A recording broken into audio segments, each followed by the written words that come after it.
Sada nastupaju podešaloni gardijskih brigada Hrvatske vojske. Prvim podešalonom zapovjeda pukovnik Marko Leko, raniji građevinski tehničar, pričuvni hrvatski redarstvenik, poslije školovanja prve generacije časnika u vojnom učilištu, brani Zadarsko zaleđe. Ustrojava desantne postrojbe, u akciji Bljesak izvršava svoju zadaću, ne izgubivši ni jednog čovjeka. 7 gardijskih brigada čine jezgru profesionalnog dijela Hrvatske vojske. Tigrove, proslavljenu prvu gardijsku koja je stvarana od antiterorističke policijske jedinice Lučko i dobrovoljaca, prošla sva bojište, dala najviše poginulih i ranjenih, slijedili su isto tako ratnom slavom ovjenčani Gromovi, druga gardijska sa Banovine, Siska i Posavine, Slavonci treće, pripadnici četvrte gardijske.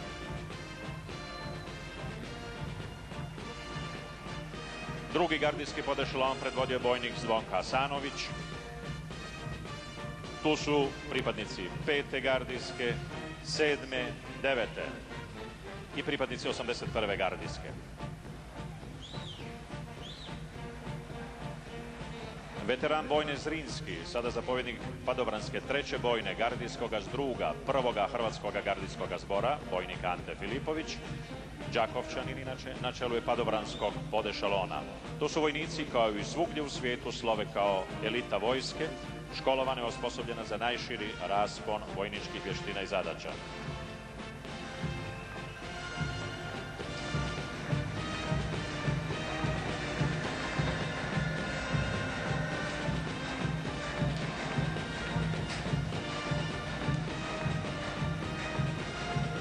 Sada drugi gardijski podešalon.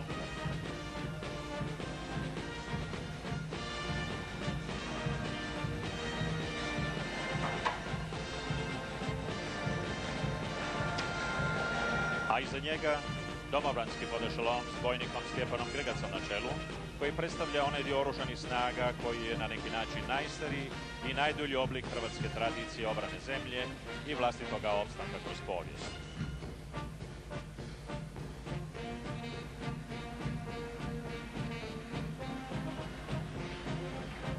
Domobranstvo oružanih snaga Republike Hrvatske uskrsnulo i steklo borbom svoje časno mjesto u Domovinskom ratu. Evo u ovom trenutku postroj od 6 helikoptera Mi-8 pod zapovjedništvom pukovnika Vlade Bagarića koji nadlijeću pješaštvo.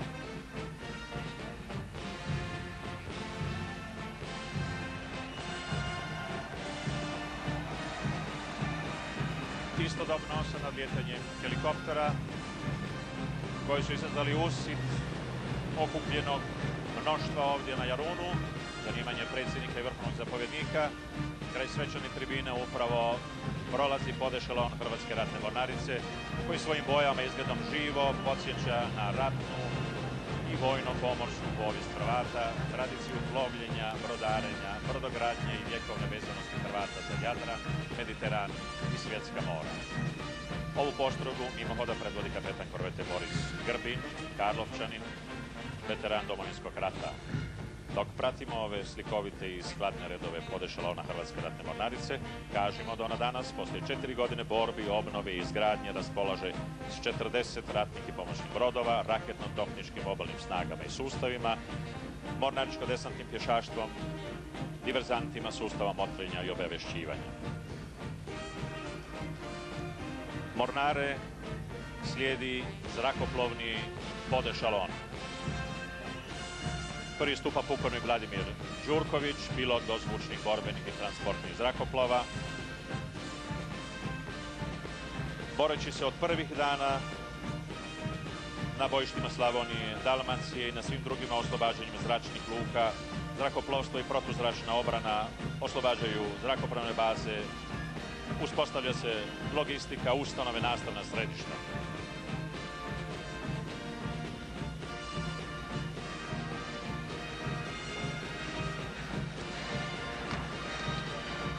Predsjednik Republike i vrhovnog zapovjednika pozdravljaju pripadnici podešalona Ministarstva unutarnjih poslova, na čijem čelu su pripadnici specijalne policije, junaci kojima pripada posebna zahvalnost i poseban dio našeg ponosa.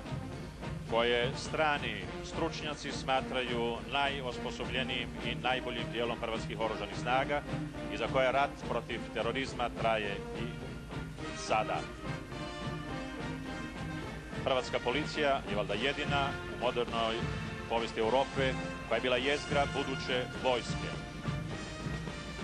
Uz specijalnu tu su prošli pripadnici temeljne policije u plavim odorama.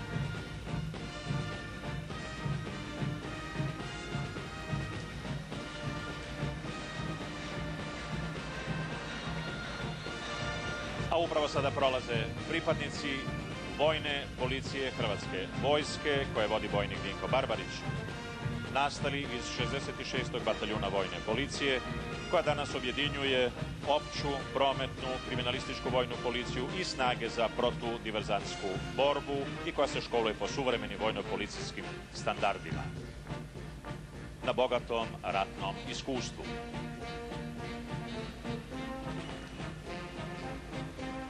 Naravno, tijekom Domovinskog rata vojna policija, pored uspješnog izvršavanja vojno-policijskih zadaća, aktivno je sudjelovala i u svim borbenim djelovanjima diljem Republike Hrvatske.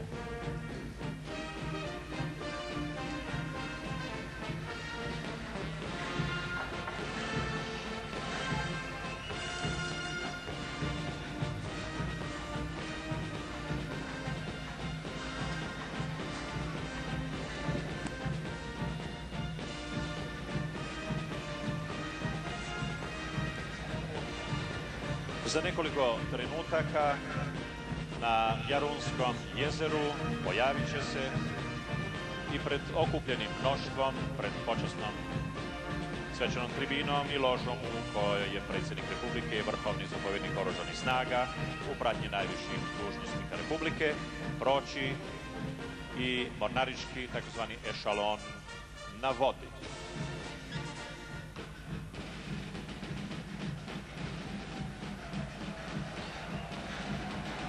Dakle, ovo je rijetkost i u svijetu. Na jednom mjestu pojavljuju se svi vidovi i svi rodovi oružanih snaga. Ešalon na vodi predvode dva policijska glisera, Ministarstva unutarnjih poslova.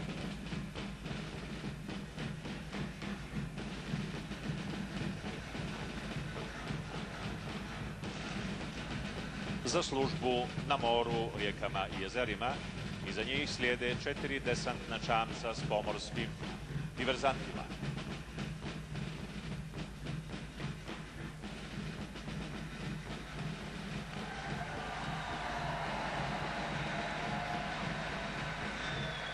Oduševljeni pljesak i povici mnoštva prate mimohod dijela ešalona na vodi, dakle policijske glisere MUP-a, desantne čamce s pomorskim diverzantima, koji su namijenjeni, opremljeni za izvođenje diverzantskih, protudiverzantskih i protuterorističkih djelatnosti u zoni odgovornosti Hrvatske ratne mornarice.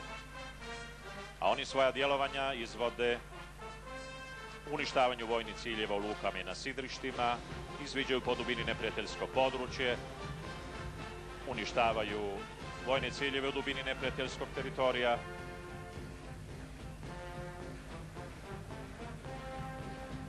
Sukladno mjestu izvođenja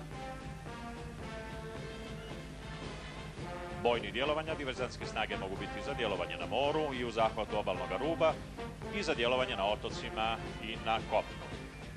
U međuvremenu na ovo jezersko poprište, ove nesvakidašnje velike prve svečanosti ovakve vrste, izlaze novi sudionici. To su dva čamca koji prethode jednom amfibijskom prevožnjaku s mornaričko-desantnim pješaštvom. To su hrvatski marinci koji će za koji trenutak složno ustati. Evo, hrvatski marinci pozdravljaju Jarun i svoga vrhovnog zapovjednika predsjednika Republike i naravno svoga